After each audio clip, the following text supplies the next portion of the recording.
Welcome to my channel. This is my latest project, the restoration of a Brandt and Wilde dropping plate camera. I'll start with the initial impressions of what I saw when I bought it, followed by the restoration. And finally, a demonstration of the completed camera. It's a camera, of course, of some kind. It is not functioning completely. One of the main problems was misalignment of the gears on the front of the box. This caused the camera not to function. Made of very thin cut wood. It's not in good shape.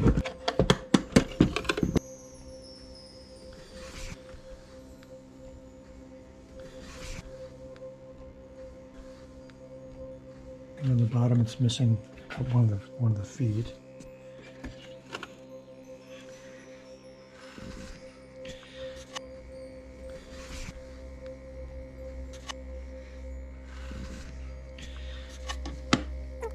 The first step was to completely dismantle the camera. The leather strap on top of the camera had completely deteriorated. It actually bonded itself in place.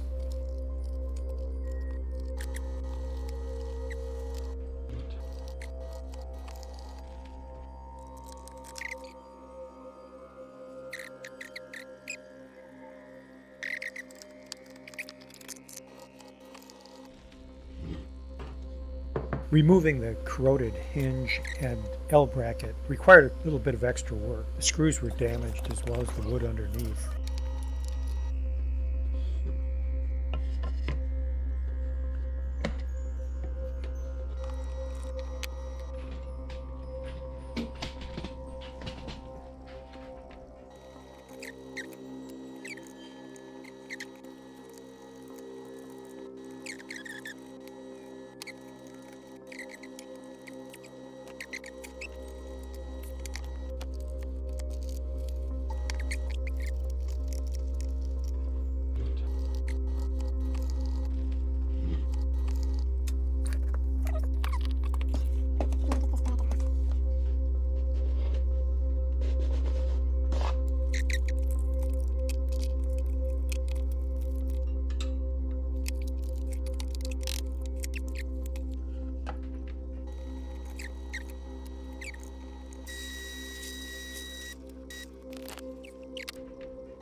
After taking the viewfinder apart, I found that the silvering on the mirror had completely corroded. This would need to be replaced.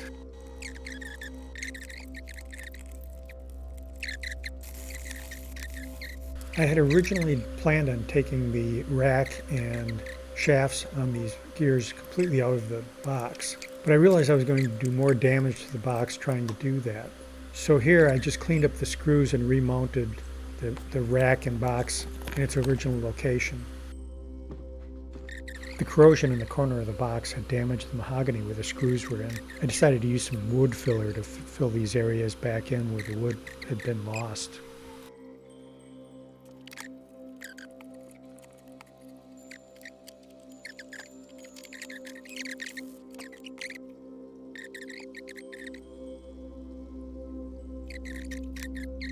After soaking this hinge in oil overnight, I got it to move, but it was still pretty corroded, so I used a wire wheel on the Dremel to kind of clean it up.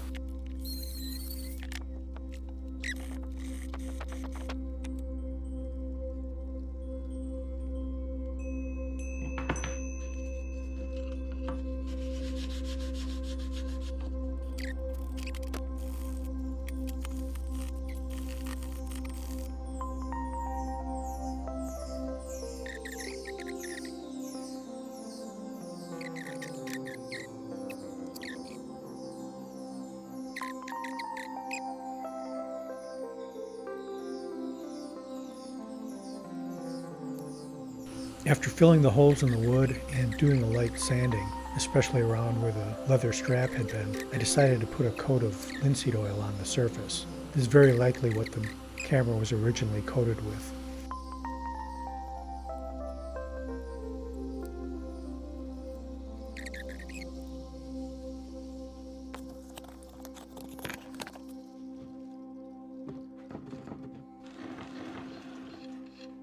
cleaned up all the chrome-plated brass pieces with rubbing compound.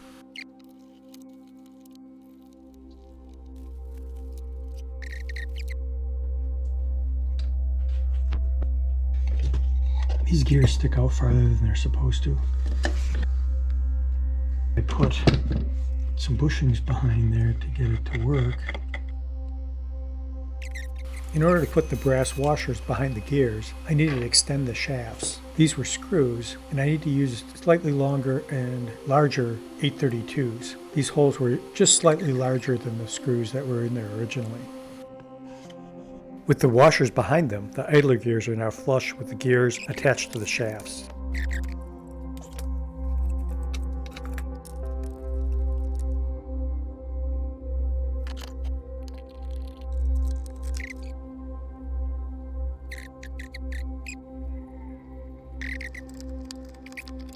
You can see the cam on the main shaft impinges on the lever mechanism the way it's supposed to. At the same time, you can see that all the gears are now flush with the washers used as spacers behind the gears.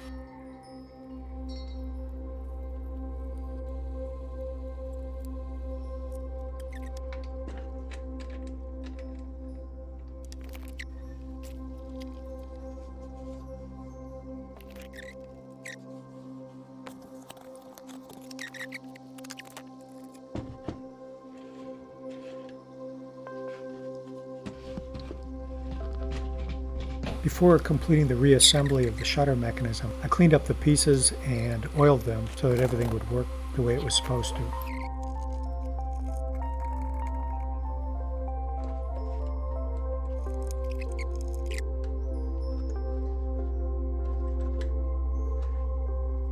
With all the gears flush and aligned, you can see that the rack moves the way it's supposed to when the main gear is turned.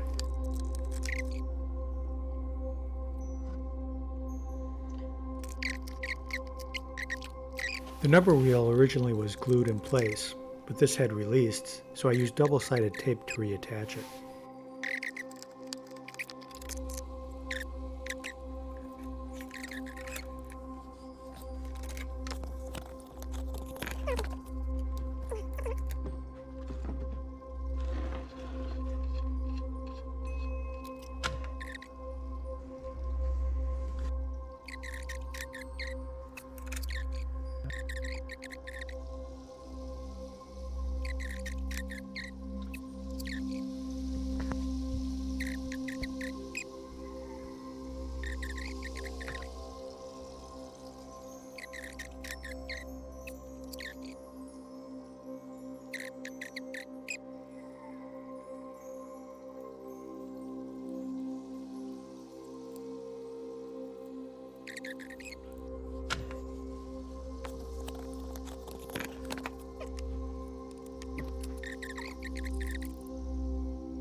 mounted the damaged bracket and hinge last. The areas where they were mounted had previously been filled with wood putty. After drilling the holes, I filled each hole with a mixture of sawdust and wood glue.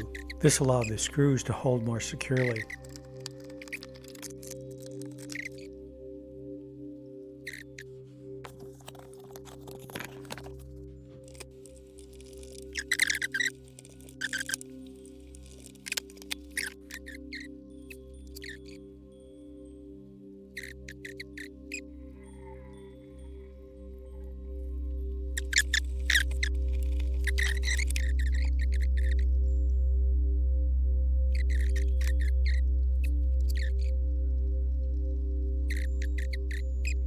One of the feet was missing, so I fabricated a new one out of brass on the lathe.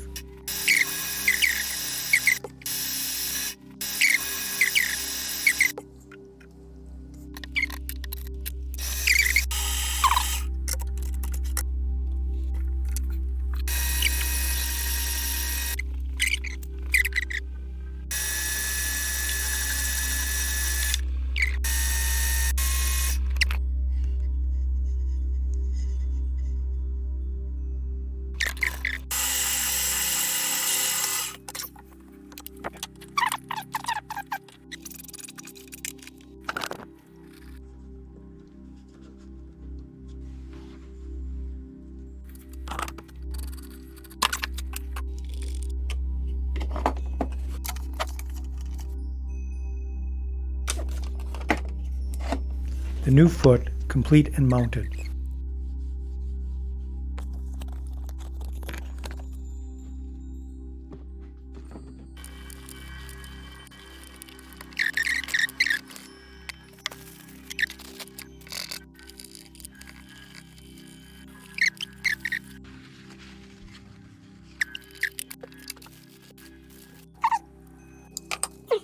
Inside the viewfinder was a fabric cloth that provided light screen when the viewfinder was open. This had fallen apart and needed to be replaced.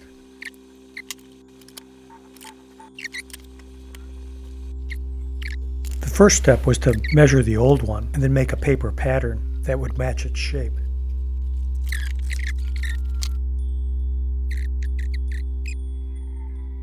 Using a black piece of silk, I first cut it to shape using the pattern. I then ironed creases into the fabric and stiffened it with fabric starch.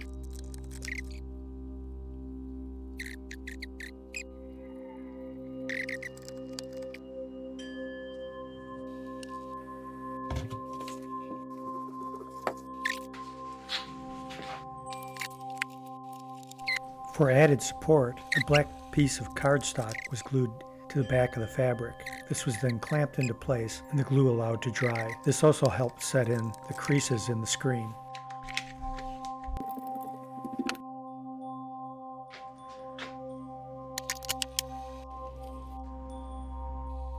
The new screen was attached to the top of the viewfinder with double-sided tape. Thin double-sided tape was used to attach it to the bottom.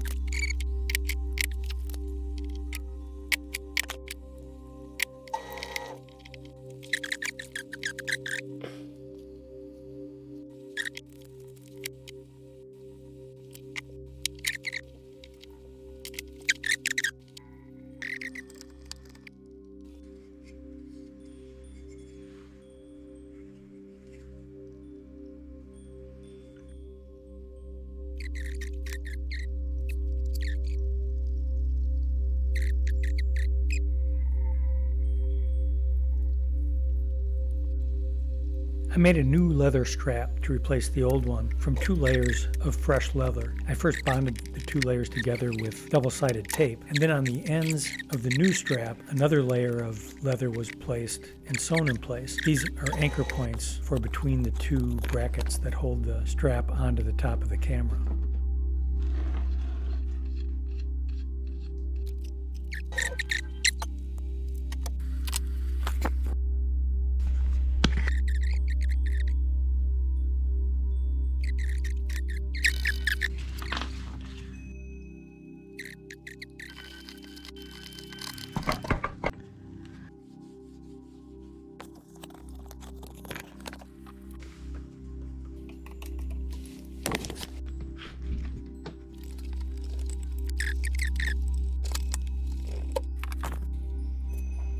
final step in putting the camera back together was to reinstall the viewfinder. Before I could do this, I had to replace the damaged mirror that was removed earlier. I purchased a front surfaced mirror of the same thickness as the original. I then cut it to shape, inserted it, and then was able to remount the viewfinder.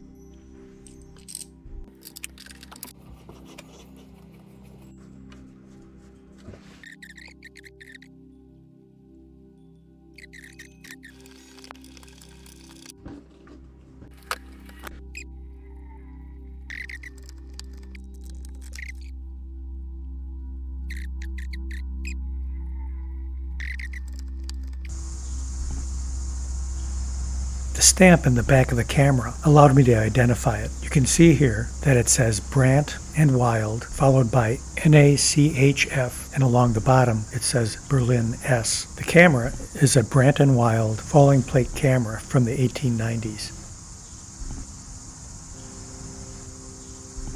This is my completed restoration of the falling plate camera. I'm going to demonstrate how it works. This is something I bought without even really knowing what it was, because I thought it looked cool with the steampunky gears on the front, and figured it out once I got it home. It was pretty obvious it was some kind of camera. I call it dropping plate because this one drops plates more than has them fall. It drops them from the top camera section down into a storage area down in the bottom. So it's really more of a dropping plate camera. It's got this neat gearbox on the front that rotates to advance the glass emulsion plates that go inside. This rack that you see moving here would be loaded with the 12 emulsion plates. The main problem the camera had was the top gears on either side of the camera stuck out too far. This meant they did not line up with the idler gears and the main gear in the front of the camera. I fixed this by putting washers behind the main gear and idler gears.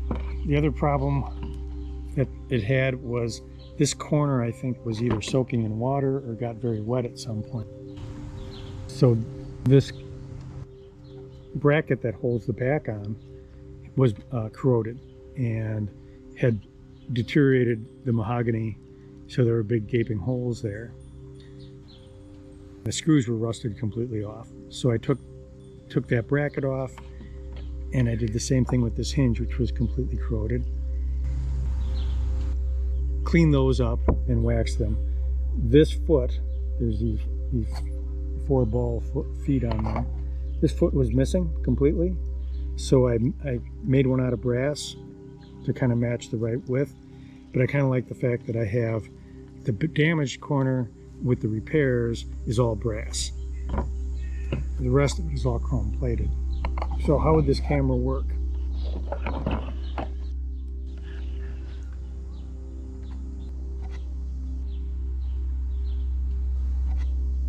So here's our viewfinder. I had to repair that, put a new mirror in, and clean it up, and then I replaced this fabric on each side that folds down. Clean the lenses, clean the lens up for the photos as well. That's a separate lens. So this is the lens for Viewfinder. That's the lens for the camera. Strap had to be replaced as well. It had kind of glued itself to the top of the wood. This camera would be loaded with plates, and you would have to do that in darkroom.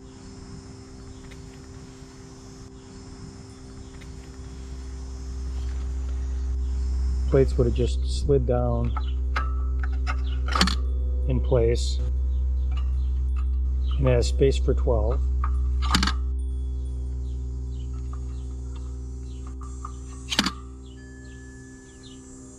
I don't have 12 of them. And then you could go out with your camera and start taking pictures.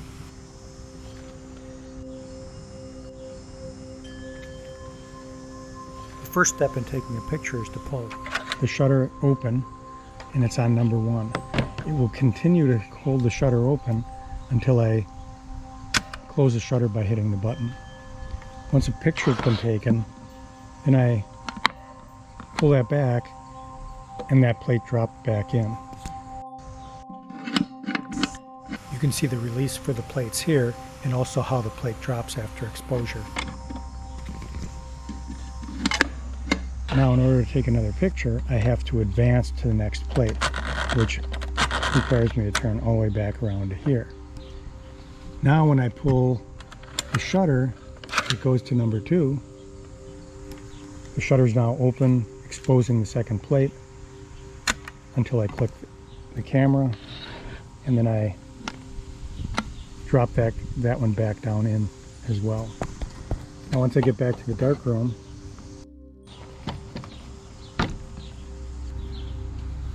then open the bottom of the camera, I can retrieve my plates and then they can be developed into pictures. Definitely goes into my steampunk style. I saw these gears on the front and I didn't care what it was. I thought, I'm going to buy that. But it's pretty cool.